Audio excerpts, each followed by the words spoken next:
이 금원사대가는 금원시대의 4명의 의학자를 말하는 거고요. 이게 중요한 이유는 생리병리 이론을 발전시켰다. 근데 어떻게 발전시켰느냐? 내경과 상한론을 연구해서. 그러니까 이 사람들은 학자였거든요. 그러니까 집안에서 그냥 도제수기로만 배운 게 아니라 학문을 하던 사람들이 내경과 상한론을 바탕으로. 근데 이렇게 된 배경에는 송나라의 인쇄술이 큰 영향을 끼친 거예요. 교쟁 의석에 의해서 계속 판본들을 많이 찍어냈기 때문에 금원시대 때 이런 학자들이 왕빙의 주석서를 구할 수 있었고 상한론을 구할 수 있었고 그 판본을 가지고 연구를 하기 시작합니다. 그러니까 이게 역사라는 것은 그 시점 하나만 딱 꺼내볼 수가 없는 거예요. 송나라 때 있었던 일과 금원시대의 전쟁과 전쟁으로 일어난 그 정치적 역학관계가 금원사대가를 발생시킨 거예요. 그러면 그 책들을 보니까 지금 환자들 보는데 미흡한 것이 있으니까 그걸 임상해서 적용해보고 그것을 발전시킨 게 바로 금원사대가입니다. 금원사대가의 가장 큰 의미는 1000년 동안 이루어진 내경의 이론, 상한론의 임상을 새로운 학설로 발전시켰다라는 데 있습니다. 그게 금원사대가라는 단어가 주는 의사학적인 의미예요. 학설이 무엇인지 보다 의사학적으로 1000년이 지난 시점에서 문화적인 발전과 전쟁이라는 특수한 상황 속에서 경험을 바탕으로 새로운 학설들을 만들어냈다. 송대에 발전한 유학, 주자학과 인본주의적 경향, 그 다음에 내경과 상한론을 바탕으로 재해석하고 전쟁과 역병으로 인한 다양한 인상 경험, 그렇게 해서 의학을 체계화시킨 일이 벌어진 겁니다. 시간 순서대로 4명을 제가 배치시켜 봤어요.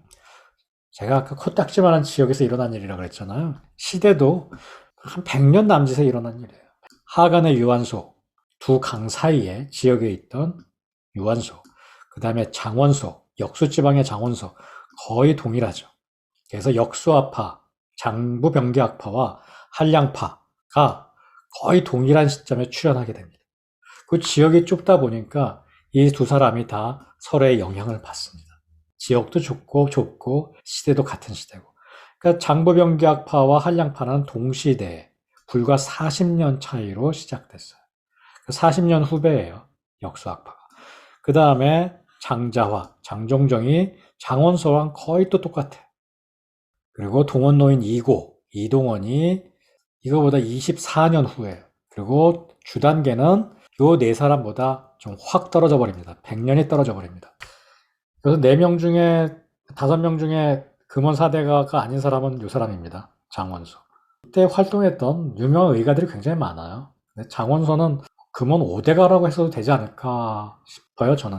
또 중국에서도 굉장히 많이 공부하시는 선생님이에요. 이 후대에 미친 영향이 굉장히 크기 때문에 저는 장원소까지 늘 넣어서 제가 가르칩니다. 이 송금 시대에는 금원사대가 등장하는 그 시대적 배경이 이때 학풍이 이런 얘기가 있어요. 표증, 아까 풍이 들어온다 그랬잖아. 그러니까 감기 걸리거나 중풍이 되거나 풍이 들어오면 신온한약으로 풀어준다. 우리가 감기 걸리면 소주에다 고춧가루 타 먹잖아. 러시아 사람들 무슨 보드카 먹는다 그러더라고요. 그게 신온한약이에요. 신온하다는 거는 매큼하고 뜨거운 성질의 약으로 겉쪽에 있는 걸 풀어주는 거예요. 이제 그런 치료를 주로 했다는 얘기예요. 그 배경에는 물론 상한론이 있습니다. 그 다음에 보필, 온지, 허약하면 따뜻한 약을 써준다. 그 사람이 허약하면 인삼이나 부자나 이런 생강이나 따뜻한 약으로 몸을 보호해준다. 보호할 때는 따뜻한 약으로 보호해준다. 세 번째는 하필 신열, 설사시킬 때는 신열, 뜨거운 따뜻한 약재로 사를 시킨다. 이런 경향성을 금원사대가가 뒤집어 엎기 시작하는데요. 두 가지 경향으로 나눠집니다. 자, 이렇게 나눴죠. 육기파, 장부병기파. 첫 번째 육기파, 하간파고요. 유하간, 유한소, 하간 지역의 유하간 선임에서 이루어진 파고 이 모든 육기, 바깥에서 들어오는 풍한, 서습, 조화의 사기가 결국 화로 변하기 때문에 이것을 찬계해서 치료해야 된다 하는 한량파를 만들었고 이 사람이 영향을 끼친 사람들이 장자화, 그리고 주진영 이렇게 해서 공화파, 그리고 자음파 이렇게 이어지게 됩니다. 유한소 나지제도 지금 4명 중에 빠졌지만 유한소 나지제 주진영이 한 라인을 형성합니다. 차게 해서 화를 없애는 그 방법에서 그 다음에 요 경향성이 온병학파까지 연결이 되는 거예요. 청나라 때 유행을 했던 온병학파까지. 요게 지금 육기파, 제가 하간파라 그랬어요. 하간에서 일어난 의학적 경향. 그 다음에 두 번째 장부경비파, 역수파라 그랬어요. 역수 지역이니까 보정실 지금으로 치면 그 하백성 근처에서 일어난 일입니다. 발해만 근처에서. 황하강 주변이에요. 장원소를 시작으로 해서 이동원으로 연결됩니다. 이 사제관이었어요. 그러면 장원소가 있던 게 장부를 따로따로 변증해서 거기에다 약을 배속시키고 장부 병기약서를 굉장히 세련되게 만들었어요. 지금 여러분들이 중의학에서 배우는 상당히 기본을 형성한 사람이에요, 장원소가. 그 다음에 이동원으로 연결돼서 이동원은 이제 토가 뭐냐면 소화기예요. 소화기를 보호해주면 원기가 다 성해져서 열병이 됐건 허한병이 됐건 다 이길 수 있다라고 생각한 게 이동원 선생님의 생각이에요. 이동원 선생님의 생각은 지금도 팔을 이루고 있어서요. 또 지금도 아마존에서 많은 고전들이 해석되어 있지 않았거든요, 영어로. 이동원 선생님의 비위로는 영어로 해석이 돼, 번역이 돼 있어요. 그래서 장경화까지 이어지게 됩니다. 이게 장부병기파예요. 중요한 거는 이 사람들이 같은 상황을 치료하려고 했다는 거예요. 당시에 유행하던 역병을 치료하려고. 지금으로 치면 코로나 바이러스. 그런데 다른 방법으로 접근한 거죠. 거기에 아름다운 점이 있습니다. 이 학문의 아름다운 점이. 여러 가지 방법으로 접근을 시도한 거죠. 금원사대가를 이해할 때 꼭 알아야 될 몇 가지 개념들이에요. 이 전쟁과 기근 역병에서 환경에서 경험을 통해 임상적으로 환자를 보다가 새로운 학설들을 만들어내기 시작했다. 상한론도 당시에 전염병을 치료하다가 처방들을 모아서 만든 게 상한론이거든요. 이 금원시대에도 많은 환자들을 보면서 이건 상한론대로 치료했더니 안 되는데 이렇게 하는 게 맞지 않을까라는 생각을 했던 거예요. 기존 학설, 주로 상한론, 내경, 그리고 화제국방의 권위에 대한 도전과 발전의 과정이었어요. 그러니까 상한론과 내경과 화제국방에 있는 얘기들에 대해서 지금 환자를 볼 때 이게 안 되니까 이렇게 바꾸는 게 맞을 것 같고 이렇게 바꾸는 데 대한 근거는 이러이러해서 그래. 그 이러이러해서가 병리학설을 만들게 된 겁니다. 그리고 이 병리학설들을 모아서 여러분들이 진단학 시간에도 배우시게 되는 거고 이 각각 학설은 서로 보완적이면서 배척 대립하는 것이 아니다. 이거 굉장히 중요해요. 우리 여기는 보완은 파고 여기는 한양하는 파고 여기는 공합하니까 서로 싸우고 정다른 반대 얘기겠지. 혹은 같은 질환을 치료하는데 왜 정반대의 방법을 쓰지? 한약수는 엉터리 아니야? 이 선생님한테 가니까 이거 무슨 설사시켜야 된다고 그러고 이 선생님한테 가니까 설사시키면 큰일 난다고 그러고 보호해줘야 된다고 그러고 근데 이게 서로 배척하는 관계가 아니에요. 서로 보완적인 거예요. 산을 올라가는 거랑 비슷해. 산 정상에 올라가는데 폭포를 그당 넘어가지고 절벽을 올라서 갈 수도 있고 완만한 길을 돌아가서 갈 수도 있고 숲을 통해서 갈 수도 있고 근데 다 장단점이 있단 말이에요. 어떤 사람한테는 폭포를 거슬러 올라가서 가는 게 좋을 수도 있고 어떤 사람한테는 숲길을 그 맹수들을 피해서 가는 게 좋을 수도 있고 어떤 사람한테는 편한 길을 통해서 가는 게 좋을 수도 있거든요. 그래서 서로 장단점이 다 있었고 이 금원사대가는 제가 코딱지만한 지역에서 200년, 사실상은 100년 사이에 일어난 일이라고 했잖아요. 서로 교류를 하면서 서로의 학문을 배웠어요. 놀랍죠. 그런데 후대 사람들은 팔을 나눠서 싸우기 시작해요. 처음에 만든 사람들은 그렇지 않았는데 그 후대 사람들은 이 경험적으로 나온 금원사대가의 생각들을 사변적으로 복잡하게 만들어 나가기 시작해요. 그리고 이 사람들이 공통적으로 부작용에 대해서 굉장히 신중하고 용량을 적게 쓰고 양미를 적게 쓴다는 얘기는 약의 종류를 적게 쓰는 것을 강조하셨어요. 이렇게 함으로써 아까 말했던 한중일의 다른 모습까지도 이 금원시대에 달라지는 토대를 마련하게 됩니다. 한 사람 한 사람 제가 금원사대가의 학풍을 한번 소개시켜 드려볼게요. 유한소 선생님부터 이야기하도록 할게요. 제가 1000년을 기점으로 일어난 일이라고 했어요. 1110년에 태어나셨습니다. 관직을 사양하고 고시 보던 사람이 한의대 봤다는 얘기입니다. 고전을 해석할 수 있고 경전을 읽을 수 있고 그런데 마다하고 농민을 치료하는데 평생을 보낸 거예요. 이 사람이 착해서가 아니라 지금 허베이성이 금나라 이민족한테 지배를 받고 있거든요. 거기서 내가 녹을 먹느니 좋은 일 하겠다 이런 생각을 하셨던 모양이에요. 그런 시대적 배경이 있고 상한론 내경만 숭배하여 그 약을 쓰던 분위기에 새로운 의론을 제시했습니다. 의론이라 하면 의학 이론을 얘기합니다. 주화론, 육기는 모두 화로 바뀐다 이런 생각을 기본으로 갖고 있고 죽으로 본 환자들이 전염병의 열성 환자들이었어요. 쓰고 찬약을 주로 사용하셨습니다. 쓰고 찬약을. 육기 개종화하, 모든 육기가 화로 변한다. 근데 화재국방에는 너무나 이 온조한 따뜻한 약만 중심으로 사용하였다. 이런 비판을 하셨죠. 화열은 원인이자 결과가 됩니다. 그러니까 화열, 그냥 같은 걸로 지금 얘기하고 있는 거고요. 풍, 중풍이 됐건 상한이 됐건 풍이 들어오면 화로 인해 풍이 생길 수 있다. 그래서 치료는 풍이더라도 열을 치료하는 약을 사용한다. 그 다음에 습사가 울구화열. 습이 오래되면 그게 결국 염증을 일으킨다. 열이 난다. 그리고 화열은 토습을 생성한다. 그러니까 여기서는 결과였고 열이. 여기서는 열이 원인이죠. 그 염증이 생기면 또 붓기도 하고. 그 결국 청량한 약, 차가운 약을 사용해야 된다.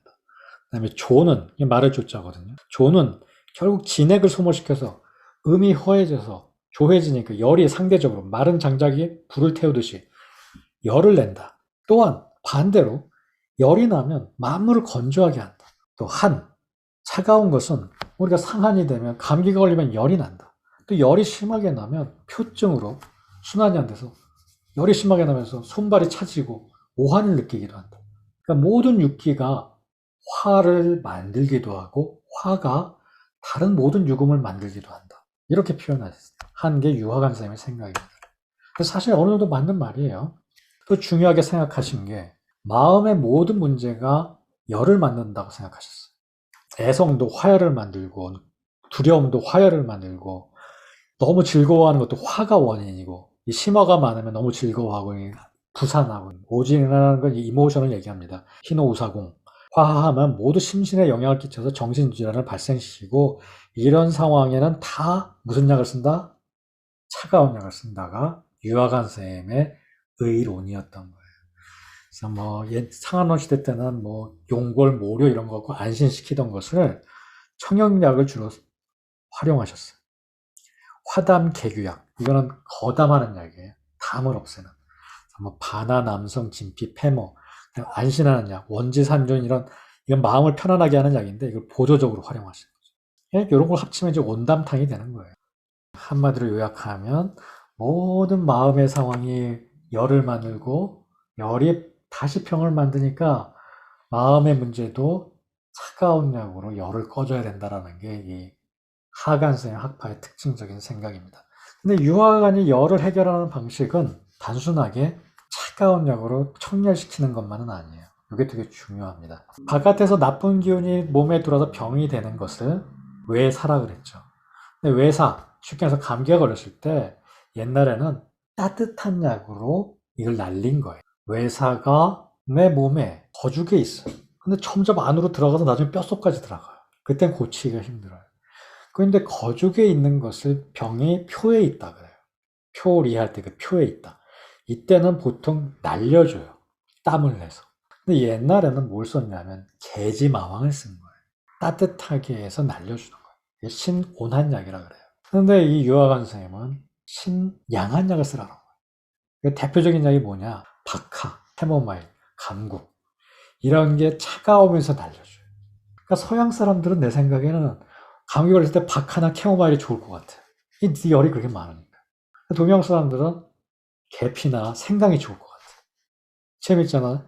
유화관 선생님이 살았을 때 그때는 열병이 많았기 때문에 유화관 선생님이 써보니까 게지 마황같이 고춧가루다 그거 주는 거보다 박하랑 캐모마일 주니까 더 잘났더라. 이 아이디어를 가지고 선법을 얘기하신 거. 그 유화관 선생님이 제일 처음으로 풍이 밖에서만 오는 게 아니라 안에서 생긴다라는 생각도 하신 분입니다. 그러니까 안에서 열이 심해지면 결국 풍이 생긴다. 이런 새로운 관점들, 의론을 제시했고요. 유한소 의학의 특징은 추진, 치신, 오래된 노폐물을 배출시키면 자동적으로 새로운 게 생겨난다는 생각을 하신 거예요. 그래서 보약이 아니라 이렇게 차가운 약으로 열을 없애주고 해독시키고 하면 자연스럽게 새로운 것들을 만들어낸다. 이런 생각이 기본에 깔려 있고요. 상한론에서 한 생각, 따뜻하게 해서 주로 치료했던 그 생각들을 보완 발전시킨 겁니다. 상당히 많은 상황들이 따뜻하게 하는 게 아니라 차갑게 해서 해야 될 것 같아 라는 주장을 하신 거죠. 내풍을 중풍에 대해서 최초로 논하셨고요. 하지만 잡병 치료에 있어서 한량한 약만을 고집하지 않았습니다. 이 잡병이라는 말에 대해서도 굉장히 의사학적으로 여러 가지 견해가 있는데 이렇게 생각하십시오. 상한론에서 감기 걸려서 이어지는 그 병리를 상한이라고 하고 나머지 병들을 다 잡병이라고 했다. 유한소 선생님도 잡병 치료에 있어서는 상한론의 찬약으로 써야 된다라고 했던 그 기본 사상 외에 잡병을 치료할 때는 따뜻한 약이고 보약이고 다 쓰신 거예요. 선명방론 저서에 350여 방제 중에 한열을 같이 쓴 게 66%, 따뜻한 약을 쓴 것이 21%, 차가운 약을 쓴 것은 10%밖에 안 돼. 그러니까 학파가 이렇다고 해서 유한소 선생님이 차가운 약으로 모든 것을 치료한 게 아니다. 순한 약으로 치료하셨고 또 부인병이나 비위병, 소화기병을 치료할 때는 보익제를 중요하게 사용하셨어. 그다음에 정신질환도 중요하게 보셨다라는 특징이 있습니다. 자, 이거는 제가 청열의 4가지 방법이라고 가리키는 거예요. 여러분들 청열을 배울 때 학생들이 청열이면 무조건 청열제 써야 되는 거 아니에요? 하는데 열을 내려주는 데는 다양한 방법이 있어요. 이게 제 생각이 아니라 유학원 선생님이 이미 다 하신 말씀인 거죠. 개지도 청열을 해요. 땀을 내주면 감기로 나던 열이 떨어지거든요. 이불 뒤집어 쓰고 뜨뜻한 죽 마시고 한잔 쉬면 땀이 쭉 나고 열이 떨어지잖아요. 그게 개지가 하는 일이에요. 근데 그거를 현대 중의학에서는 청열제, 해표제에 따로 다 구분해버리는 거예요. 근데 한약은 좀 더 자유롭거든요. 따뜻한 약도 청열제가 되는 거예요. 개지처럼, 마왕처럼. 그리고 이런 활석, 현계, 방풍 같은 약도 또 해표를 시킬 수 있어. 해표를 시켜서 열을 내려줄 수가 있어요. 땀을 내줘서. 그 다음에 시오 같은 약으로 해열을 시킬 수도 있어요. 일본에서는 한약 중에 제일 해열에 많이 쓰는 약이 소시오탕이에요. 그 시오가 열을 내려주는 역할을 하는데 재미있는 게 이 시오는 날리는 것도 아니고 장에 있는 열을 내리는 것도 아니고 그 중간쯤이에요. 그 딱 타이레놀 먹고 할 때 쓰는 약이 이 시오예요. 청열할 때는 생지황이나 석고나 이런 약들을 써요. 지모나. 그리고 염증이 있어서 청열 해독할 때는 금우나 영교, 황금, 황현, 황현해독통 같은 약을 쓰는 거예요. 그러면 학교 때 배울 땐 이거는 보통 뭐라고 배우냐면 청열 제습약이라고 배워요. 왜냐하면 해독한다라는 게 염증 같은 게 있는 걸 가라앉히면 붓기가 가라앉잖아.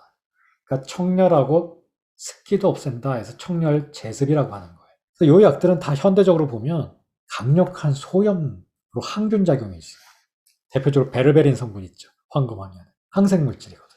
그러니까 잇몸에 염증 있고 할 때도 이런 거 각을 하면 염증이 가라앉거든.